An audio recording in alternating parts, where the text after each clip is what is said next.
एक बार एक सफल व्यवसायी ने ब्रेक लेने का फैसला किया और नदी के पार नाव की सवारी पर निकल पड़ा। जब वे नाव में बैठे हुए थे तो व्यवसायी, जो अपनी शिक्षा और उपलब्धियों पर गर्व करता था, नाव खेने वाले साधारण नाविक से बातचीत करने लगा। व्यवसायी ने पूछा, क्या आपने कभी अर्थशास्त्र या वित्त की पढ़ाई की है?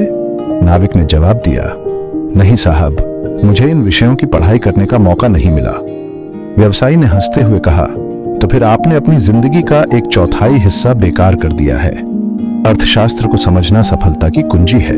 कुछ देर बाद व्यवसायी ने फिर पूछा, तो इतिहास या राजनीति के बारे में क्या आपको इनके बारे में कुछ पता है?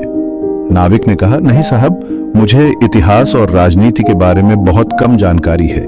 व्यवसायी ने मुस्कुराते हुए कहा, तो फिर आपने अपनी जिंदगी का आधा हिस्सा बेकार कर दिया है। इतिहास और राजनीति को जानना दुनिया को समझने के लिए महत्वपूर्ण है।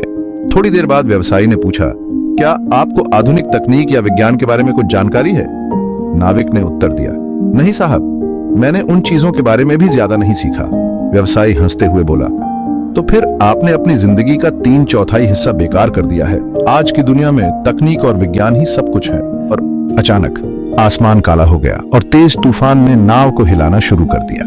नाविक ने शांति से व्यवसायी से पूछा, साहब, क्या आपको तैरना आता है? अब घबराए हुए व्यवसायी ने जवाब दिया, नहीं, मुझे तैरना नहीं आता। नाविक ने उसे सहानुभूति से देखा और कहा, साहब, तो फिर आपने अपनी पूरी जिंदगी बेकार कर दी। यह नदी गहरी है और अगर नाव पलट गई तो आपको तैर कर बचना होगा। तूफान और तेज हो गया और व्यवसायी को एहसास हुआ कि उसकी सारी शिक्षा और धन इस स्थिति में कुछ काम नहीं आएंगे। साधारण नाविक, जिसे व्यवसायी के अध्ययन किए विषयों की बहुत कम जानकारी थी, उस दिन लोगों की जान बचाने वाली एक महत्वपूर्ण कला जानता था। यह कहानी हमें याद दिलाती है कि किसी को भी कम नहीं आंकना चाहिए। हर किसी के पास अपनी अनोखी क्षमताएं और ज्ञान होता है जो अलग अलग परिस्थितियों में अमूल्य हो सकता है।